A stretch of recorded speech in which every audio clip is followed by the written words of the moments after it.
കുട്ടികളുടെ കൂട്ടത്തിൽ ഒരാളുണ്ടായിരുന്നു, കാളിദാസ്.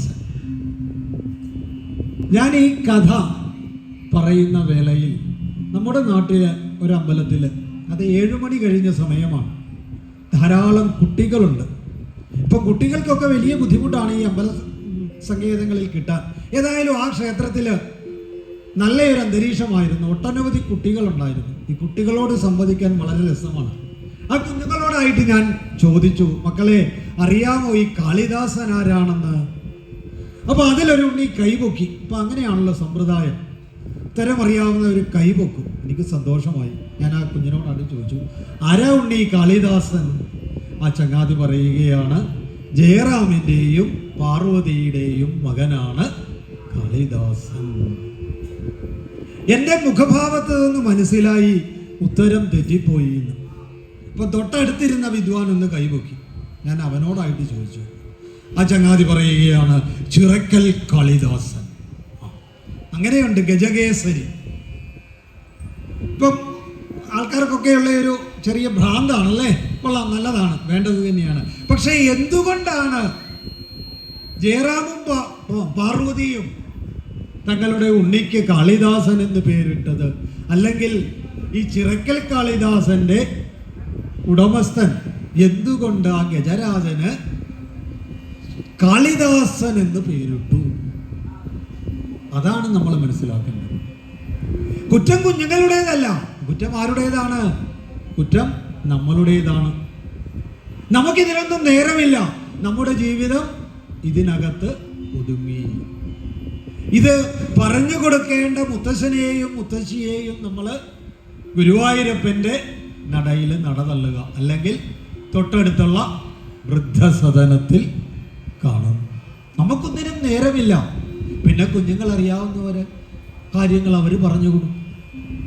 അപ്പോൾ ഒന്ന് മനസ്സിലാക്കണം, ആർഷഭാരത സംസ്കാരത്തെ തൻ്റെ നാടകങ്ങളിലൂടെയും സാഹിത്യ സൃഷ്ടികളിലൂടെയും ലോകമെമ്പാടും ഉച്ചൈസ്തരം ഉദ്ഘോഷിച്ച മഹാശ്രേഷ്ഠ പണ്ഡിതനായിട്ടുള്ള കാളിദാസൻ തീർന്നില്ല. വിക്രമാദിത്യ മഹാരാജാവിൻ്റെ നവരത്ന സഭയിലെ നവമായിട്ടുള്ള രത്നം. അപ്പം നവരത്ന സഭ എന്താണ്? സാഹിത്യസഭയാണ്. അപ്പം നവരത്നങ്ങളിൽ കാളിദാസൻ അല്ലാതെ ഒരു പേരെങ്കിലും നമ്മളൊന്ന് മനസ്സിലാക്കിയിരിക്കണ്ടേ? നവരത്നം എന്ന് പറഞ്ഞാൽ അറിയാം എത്രയാണ്? 9 പേരുണ്ടാവും. നവം 9, പുതിയതും എന്ന അർത്ഥമുണ്ട്. രണ്ടായാലും ശരി തന്നെ.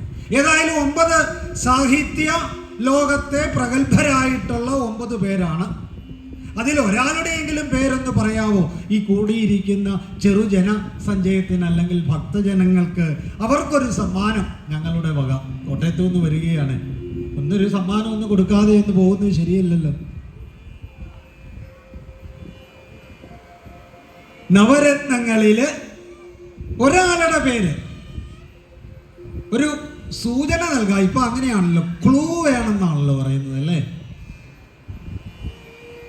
വൈദ്യനാഥനായിട്ടുള്ള മഹാവിഷ്ണുവിൻ്റെ ആ വൈദ്യ സങ്കല്പത്തിലെ നമ്മൾ വിളിക്കുന്ന ഒരു പേരുണ്ട്.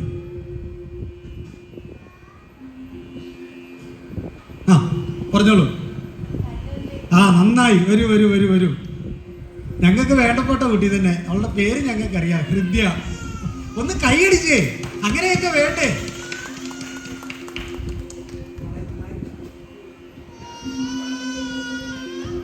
അപ്പം ധന്വന്തരി. പിന്നെ ഉണ്ട് പേര്, 7 പേരും കൂടിയുണ്ട്. ക്ഷപണകൻ, വരാഹമിഹിരൻ, അങ്ങനെ എങ്ങനെ പോകുന്നു. ഏതായാലും അതിലോട്ടൊന്നും കിടക്കുന്നില്ല. ഇതൊക്കെ ഒന്ന് മനസ്സിലാക്കിയിരിക്കുക. ഏതായാലും നവരത്ന സഭയിലെ നവമായിട്ടുള്ള രത്നം കാളിദാസൻ. കാളിദാസന് ഒരു ബുദ്ധിമുട്ടുണ്ട്, അല്ലെങ്കിൽ ഒരു വിഷമമുണ്ട്. മറ്റൊന്നുമല്ല, ഇടയ്ക്ക് ഇരിക്കലും അദ്ദേഹം ഒന്ന് യാത്രയാവും. പക്ഷെ മഹാരാജാവിനാകട്ടെ അദ്ദേഹത്തിൻ്റെ ഈ രൂപകങ്ങളും സാഹിത്യ സൃഷ്ടികളും ആ സാഹിത്യ രസങ്ങളുമൊക്കെ ആസ്വദിക്കണം സദാപി. അതിന് ഈ പോകുന്ന കാളിദാസനെ മടക്കി കൊണ്ടുവരുവാനായിട്ട് മഹാരാജാവിൻ്റെ വക ചില സൂത്രപ്പണികളൊക്കെയുണ്ട്. അതിലൊന്നാണ് സമസ്യാപൂരണ മത്സരം. ശ്ലോകത്തിൻ്റെ അവസാനത്തെ വരിയോ ആദ്യത്തെ വരിയോ പൂരണത്തിന് ഇട്ടുകൊടുക്കും. ബാക്കിയുള്ളത് കൃത്യമായിട്ട് പൂരിപ്പിക്കുക. അതാണ് സമസ്യാപൂരണ മത്സരത്തിൻ്റെ ഒരു സമ്പ്രദായം. ഒരിക്കൽ മഹാരാജാവ് വിട്ടുകൊടുത്ത പൂരണം ഇതായിരുന്നു, അല്ലെങ്കിൽ ചോദ്യം ഇതായിരുന്നു: ടടണ്ടടണ്ടം ടടടണ്ടടണ്ടം. പലരും പല രീതിയിലൊക്കെ പൂരിപ്പിച്ചു കൊടുത്തു. ആർക്കും മഹാരാജാവിന് അത്ര തൃപ്തിയായില്ല. എങ്കിലും സമ്മാനം കൊടുത്തു, പ്രോത്സാഹന സമ്മാനമേ. ഒടുവിൽ ഒരു പൂരണം വന്നു. അതിതായിരുന്നു: രാജാഭിഷേകേ മതവിഹ്വലായ ഹസ്താച്യുതോ ഹേമ ഘടോ യുവത്യ സോപാനമാർഗേണ കരോതി ശബ്ദം ടടണ്ടടണ്ടം ടടടണ്ടടണ്ടം. എന്താണ്? രാജാഭിഷേകേ മതവിഹ്വലായ, നാട്ടിലെ മഹാരാജാവ് സ്ഥാനമൊഴിഞ്ഞ് യുവരാജാവിനെ ചക്രവർത്തി പദത്തിലോട്ട് അഭിഷേകം ചെയ്യുന്ന പട്ടാഭിഷേക സമയം ആയിരിക്കുന്നു. അപ്പൊ സജ്ജനങ്ങൾക്കൊക്കെ, പ്രജകൾക്കൊക്കെ വളരെ സന്തോഷമാണ്. അതെന്താണ് സന്തോഷം? അവർക്ക് ആ സമയത്തൊക്കെയാണ് ഒരു നേരം ഭക്ഷണം സമൃദ്ധിയായിട്ട് കിട്ടുന്നത്. പഴയ കാലമാണ്. ഇപ്പം നമുക്കൊക്കെ എത്ര നേരമാണ്? 3 അല്ല 4 നേരമാണ് സമൃദ്ധിയായിട്ടുള്ള ഭക്ഷണം. ഈ 4 നേരം ഭക്ഷണം കഴിക്കുന്നത് നമ്മളെയൊക്കെ എന്താ വിളിക്കേണ്ടതെന്ന് അറിയാമോ? ദ്രോഹികൾ. അതെന്താ അങ്ങനെ വിളിക്കാൻ കാര്യം? ഒരു നേരം കഴിക്കുന്നയാള് യോഗി, 2 നേരം കഴിക്കുന്നവൻ ഭോഗി, 3 നേരം കഴിക്കുന്നവൻ രോഗി, 4 നേരം കഴിക്കുന്നവൻ ദ്രോഹി. അപ്പൊ നമ്മളൊക്കെ ആരാണ്? ദ്രോഹികളാണ്. കാരണം എന്താണെന്നറിയാമോ? തമ്പുരാൻ നമ്മളെ ഇങ്ങോട്ടേക്ക് അയക്കുമ്പോൾ പരമാവധി പോയാൽ 3 നേരം, അതും പോയിട്ട് നമ്മളൊക്കെ 4 നേരമാണ് ആഹരിക്കുന്നത്. അപ്പം നമ്മളൊക്കെ സത്യം പറഞ്ഞു കഴിഞ്ഞാൽ അന്യന്റെ ആഹാരം ആഹരിക്കുകയാണ്. നമ്മളൊന്ന് ചിന്തിക്കണം. നമ്മൾ ഈ 4 നേരം വെട്ടി വിഴുങ്ങുമ്പോൾ ഈ ഭൂലോകത്ത് കോടാനുകോടി ആത്മാക്കള്, ജന്മങ്ങള് ഒരു നേരത്തെ ഭക്ഷണത്തിന് ബുദ്ധിമുട്ടുകയാണ്. അപ്പൊ പിന്നെ നമ്മളെയൊക്കെ പിന്നെന്ത് വിളിക്കണം? ദ്രോഹികളല്ലേ. സന്ദർഭികമായി ഒന്ന് പറഞ്ഞു എന്നേ ഉള്ളൂ.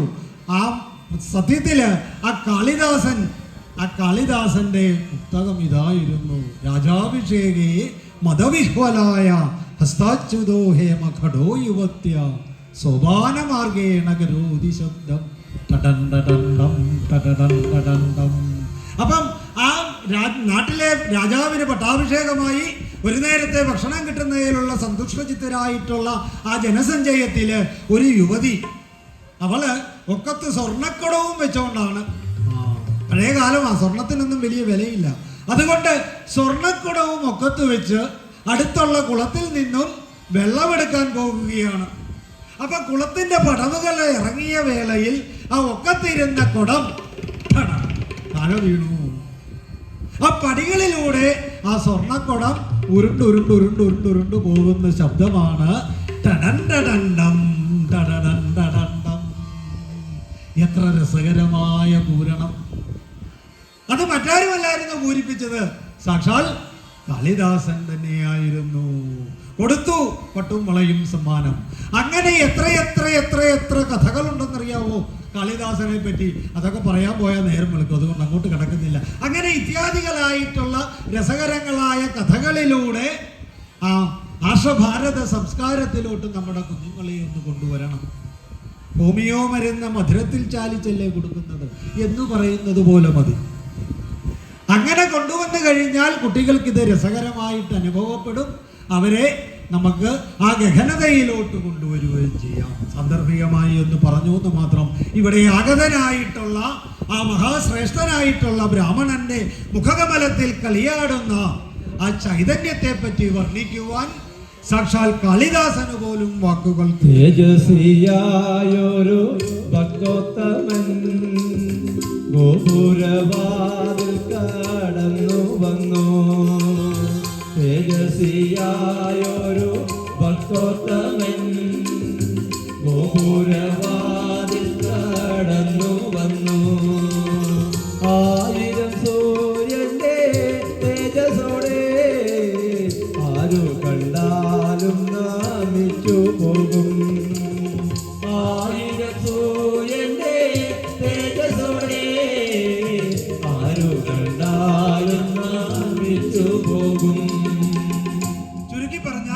കോടി സൂര്യ സമപ്രഭ. അതാ ആ ശ്രേഷ്ഠ ബ്രാഹ്മണനെ അനുധാവനം ചെയ്ത് ഒരു സാധു ബ്രാഹ്മണനും പിന്നോക്കം കൂടിയിട്ടുണ്ട്. അദ്ദേഹത്തിന്റെ മുഖകമലത്തിലും അതിയായ തേജസ് കളിയാടുന്നുണ്ട്. പക്ഷെ ഇവിടെ കാണുന്ന ആ തേജസ്സിന് ഒരു പ്രത്യേകതയുണ്ട്. ഒരു പാൽക്കടലിന്റെ ശാന്തത അഥവാ ഒരു നിഷ്കളങ്കതയാണ് അനുഭവപ്പെടുന്നത്. ചുണ്ടിൽ കണ്ണന്റെ തിരുനാമവുമായി നെറ്റിയിൽ ഗോപി ഹരിചന്ദനം. ചുണ്ടിൽ കണ്ണന്റെ തിരുനാമവുമായി നെറ്റിയിൽ ഗോപി ഹരിചന്ദനം. കൊടുമയിൽ ദേവാരം തുളസീതളം. ഹൃദയമോ ഭൂലോക വൈകുണ്ഠമായി. കൊടുമയിൽ ദേവാരം തുളസീതളം.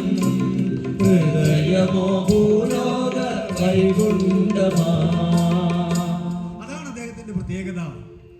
ചുണ്ടുകളിൽ സദാവി നാരായണ നാമം, നെറ്റിയിൽ ഗോപീഹരിചന്ദനം, കൊടുമയിൽ തേവാരത്തിന്റെ ചിഹ്നമായിട്ടുള്ള തുളസീദളം.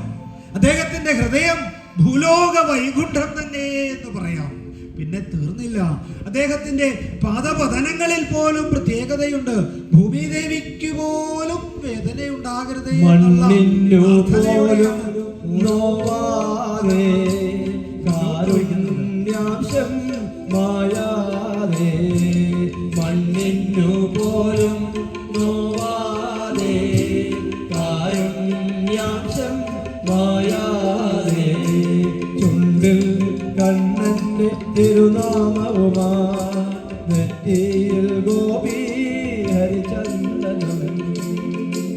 അത് അദ്ദേഹത്തിന്റെ കൈകളിൽ ഒരു എഴുത്തോലക്കൂട്ടമുണ്ട്.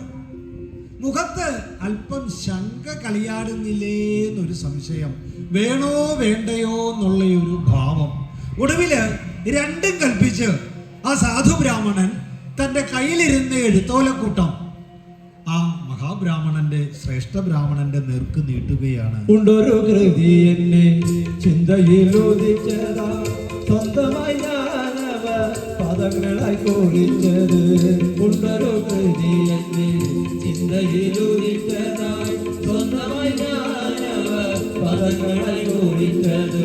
പച്ചയാണിതെന്നാലും പട്ടേരി തന്നെ നോക്കി, പച്ചയാണിതെന്നാലും പട്ടേരി തന്നെ നോക്കി. കുറവുകൾ തീർക്കണേ അവിടുന്ന് മഹാനിധി, കുറവുകൾ തീർക്കണേ അവിടുന്ന് മഹാനിധി.